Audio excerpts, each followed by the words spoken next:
Thank you, Devika and CDS, for giving me this platform to say a few things about the rights-based approach to development.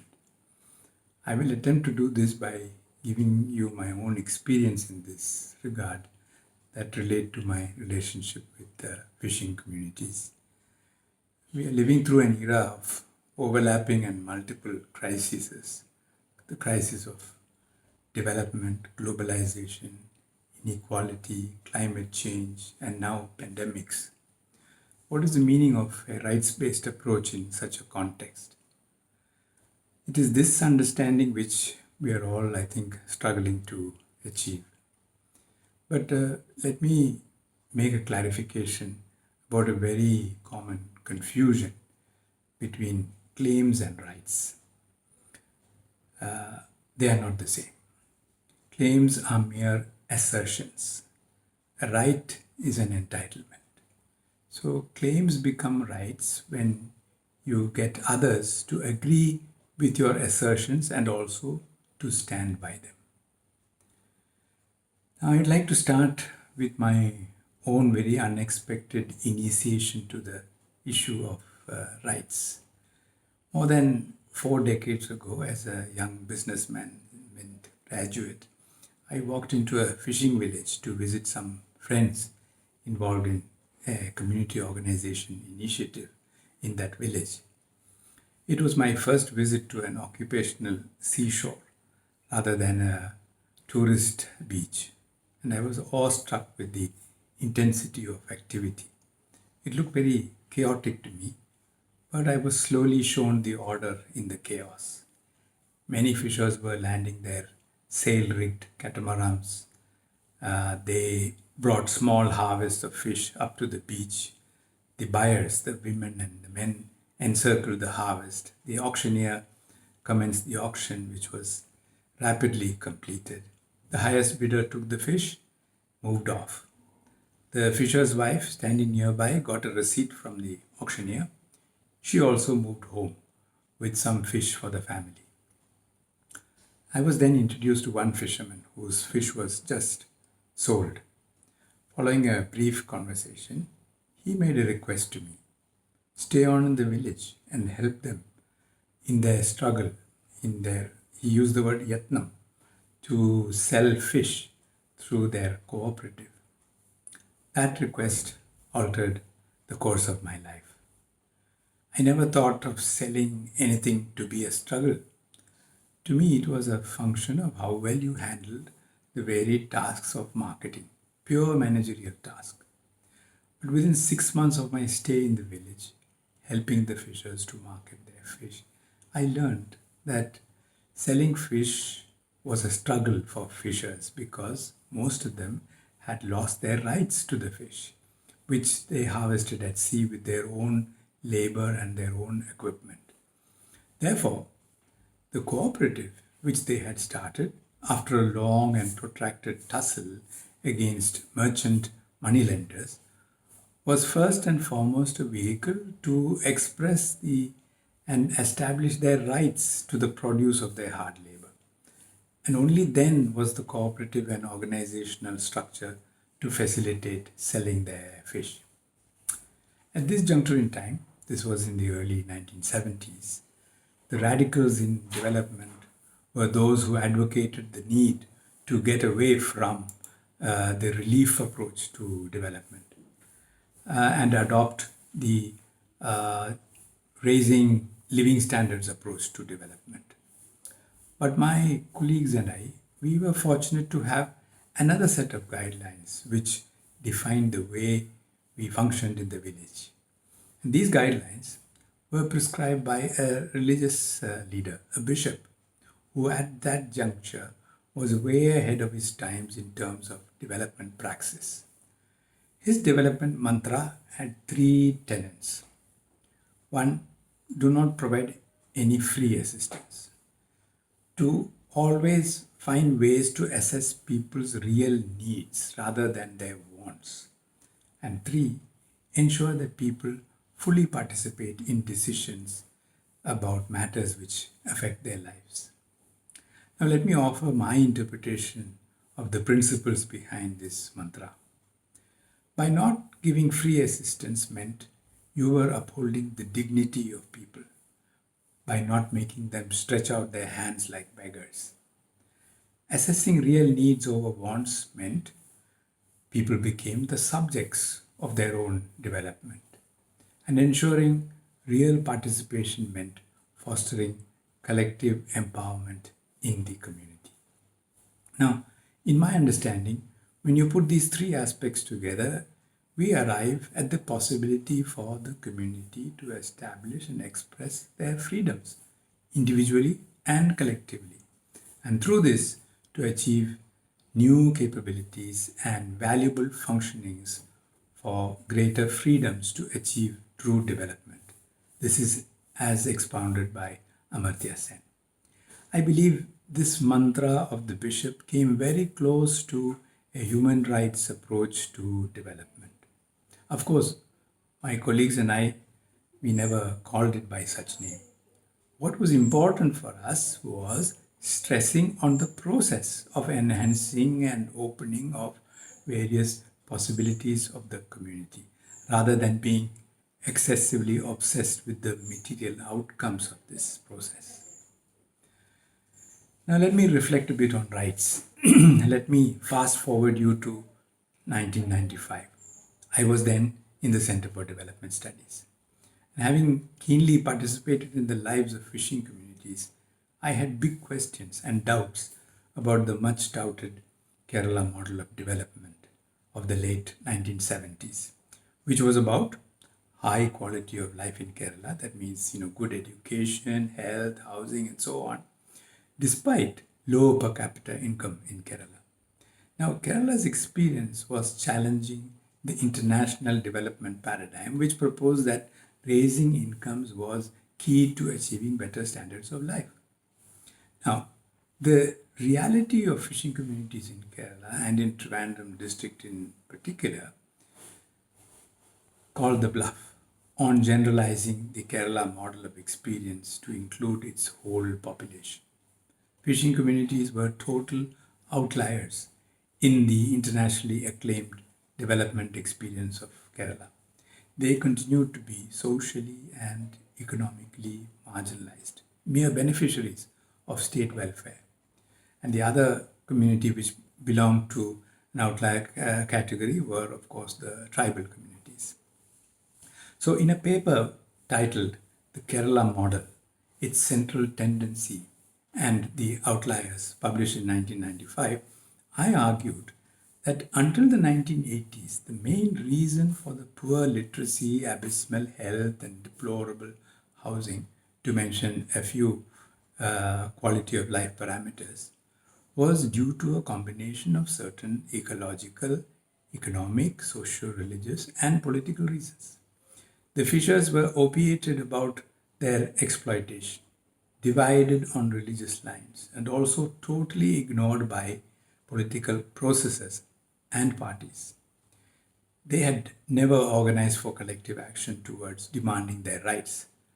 I think the same is true about tribal communities too.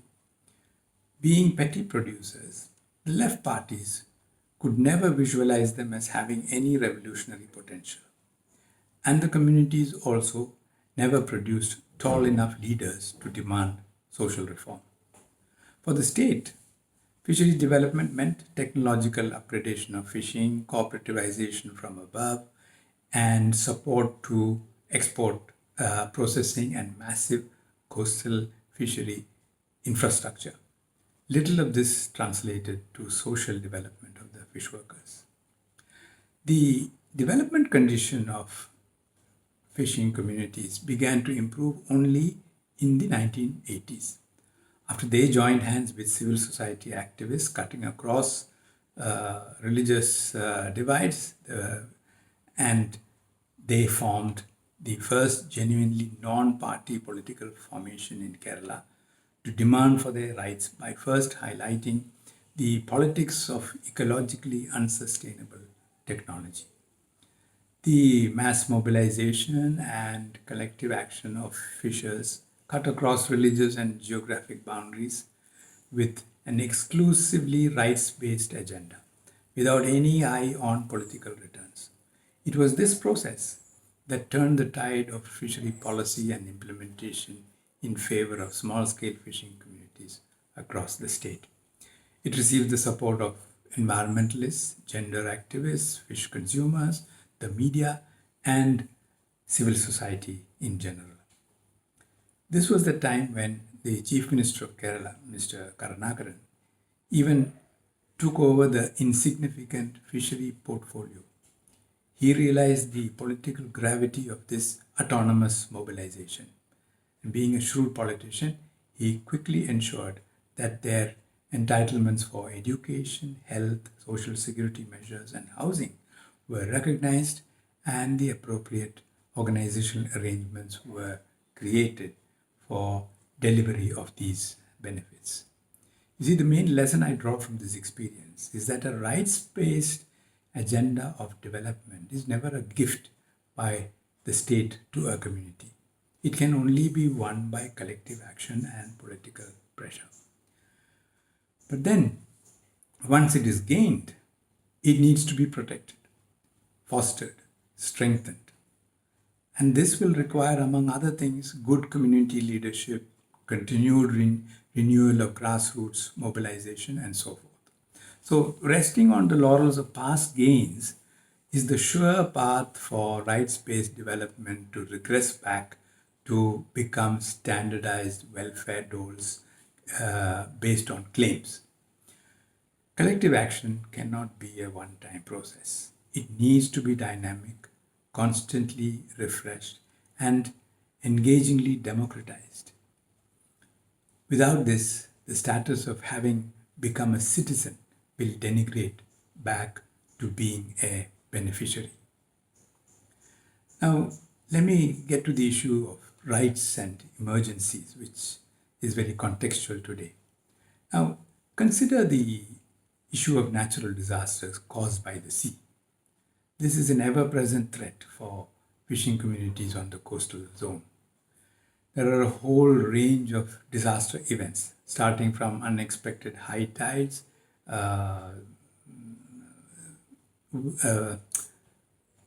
wave surges, monsoon turbulence, cyclones, tsunamis. All of them inflict various degrees of damage to property and life. And what is the response of the state? It is to rush in free rations, move the people to safe places. The long-term response is to protect the coast from the sea by constructing sea walls of granite. This is what the state does. And people and their representatives of the community and the political parties, on their part, they make demands for bigger relief package for a longer period of time and call for better conditions in the relief camps until normalcy returns. The emphasis is always on the immediate, proximate consequences, not the ultimate cause. And what is the ultimate cause, you may ask? It is the lack of rights of the fishing community to property on the coast, which is at an adequate and safe distance from the high tide line. In Kerala, this can be clearly defined in general terms as the right to land towards the eastern side of the coastal road. However, even after the tsunami, when funds for buying such property was available in plenty, the state did not make any concerted effort to make this a reality.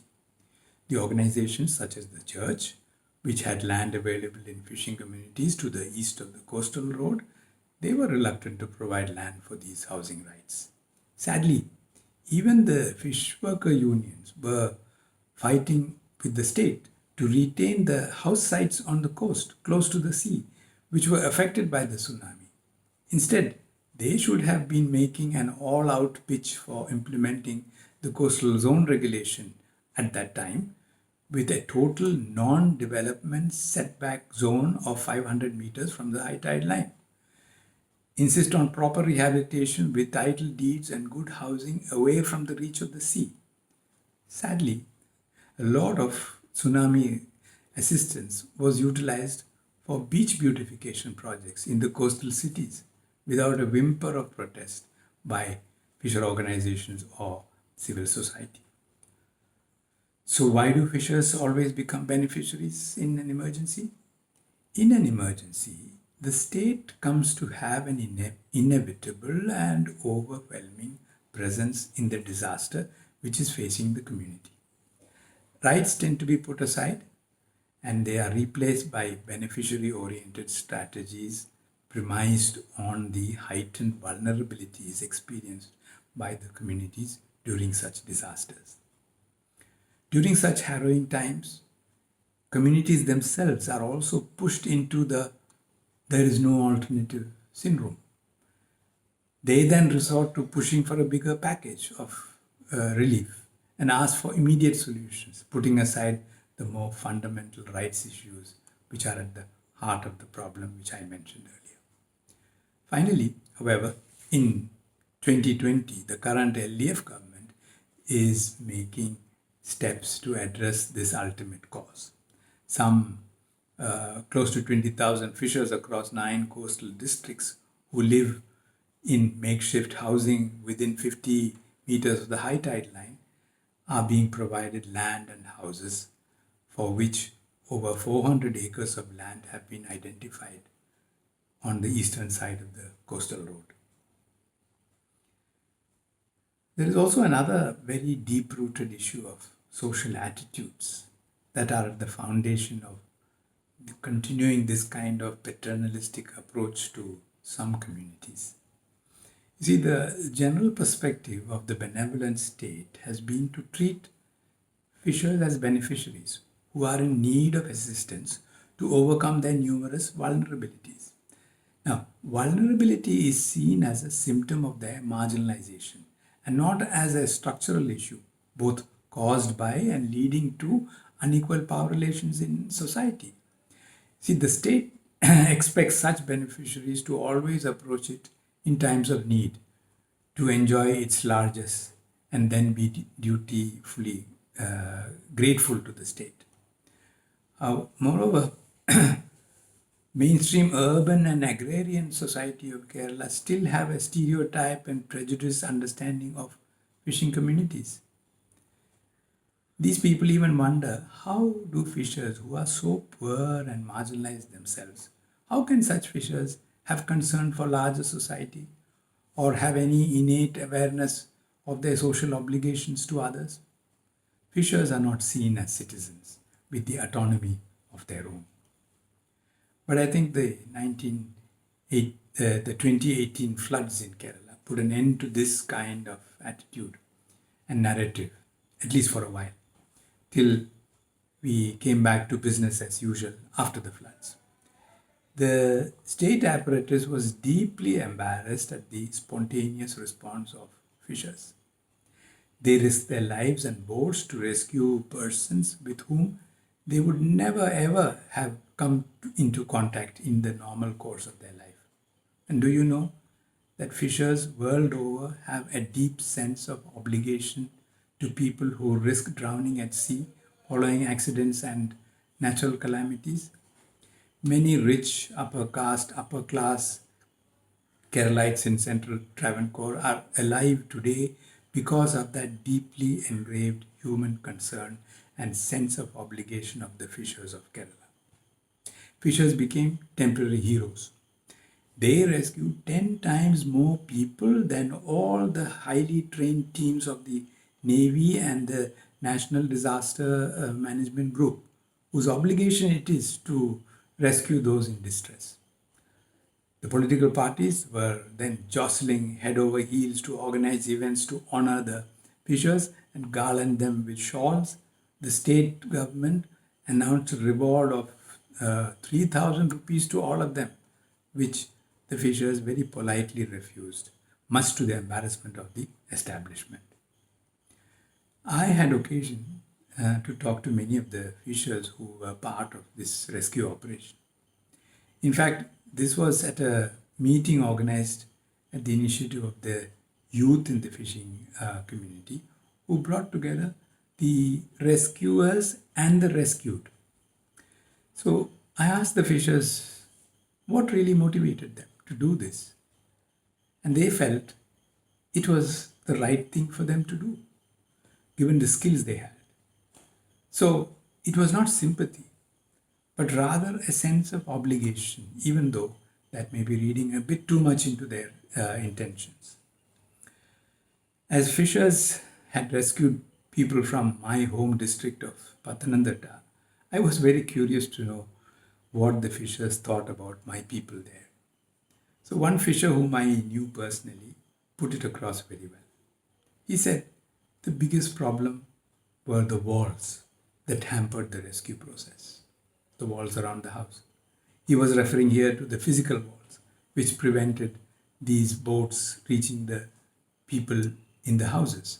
But he was also talking metaphorically about the social walls in the minds of some of my kith and kin in central Kerala, who first resisted, then condescendingly agreed to be physically carried by a fisherman, even though their lives were in danger. Now, let's remember one thing. Civil society, politicians, and even the state disaster rescue apparatus cannot reciprocate fully the rescue actions of these fishers. When fishers are drowning in the sea or hanging onto a boat for 3 days in the midst of a cyclone, there is no one to rush and help them, as the fishers bitterly learned from the cyclone Oki, which preceded the first Kerala floods. And yet, it was the survivors of Cyclone Oki who took the lead to organize the rescue of people affected by the floods. Now let's talk about COVID. The novel coronavirus is probably the first emergency which has affected all ecosystem people at the same time. Given the population density of the coast and the presence of Gulf returnees who arrived just before the lockdown, there were strong apprehensions about the way the coastal community would be affected. Fortunately, even at the end of May and early June, there is no evidence of any COVID positive case in the community, although this may change. Kerala State, based on some suggestions and a bit of pressure, banned all port-based fishing. But Kerala State also takes the credit of being the first to allow small-scale fishing, village landing fishing crafts to operate during the crisis, but ensuring that physical distance was practiced on the boats and more strictly on the beach once the fish is landed. So fish auctioning was banned because that would result in a lot of crowding. And during April and May, there were a very few interesting experiments conducted at the village level in Trivandrum and Kollam district, where most of the village-based small-scale fishing occurs. But there were considerable social engineering initiatives attempting to bring a set of practices in the shore-based fish distribution. Prices were fixed, sale was by weight, a token system was introduced for the buyers. The results were mixed. An assessment shows that the fixed prices favored the fishers substantially. And in some places in Trivandrum, the fisher women were priced out by the big merchants. In Kollam, for example, the fishers arranged to ensure that the women got their share of fish to take to the market. The National Fish Worker Forum, which is the national trade union of the fishers, had petitioned the central government for a cash grant of rupees 10,000 per month for every fisher in the country. But apart from the free and extra provisions from the public distribution system and a BPL cash grant of rupees 1,000, nothing else materialized. Let me get to the issue of rights and the issue of obligation and accountability. Rights actually demand that. If you want to have rights, then there has to be obligation and accountability. The rights-based approach demands the imperative of obligation and accountability on the part of the state to all its citizens and not only to the powerful and the well-to-do. Individual citizens and communities also have a responsibility to remain ever vigilant and keep their own dignity while reminding the state that it is their entitlement to be treated as citizens even in times of emergencies. Only when these responsibilities are acknowledged will all the freedoms which are associated with rights-based approach also get recognized. I want to end with another personal anecdote. This doesn't relate to Kerala, but to another country, Cambodia. I visited a village in Cambodia during my work there over a few years. The state had, a few years ago, expropriated the individual rights of a very powerful group of individuals who had the right to take the fish of a lake. And what the state did was to appropriate this by law and give this to the riparian communities. So I was very keen to understand the benefits that these communities perceived from this action by the state. And so I went over to this village to quiz this community about what I thought was a good example of an agrarian reform. So I asked them, as a result of this reform, did you catch more fish? Did you earn more money? Did you eat better? Could you now use the money to send the kids to school? And so on. And there was no answer from the group which was gathered there, despite my repeated efforts to clarify my question. Finally, the village headman answered. And briefly, this is what he said. He said, "Sir, all that you mentioned are the gains that we have received through this reform. We catch more fish, we earn more money, we send our children to school.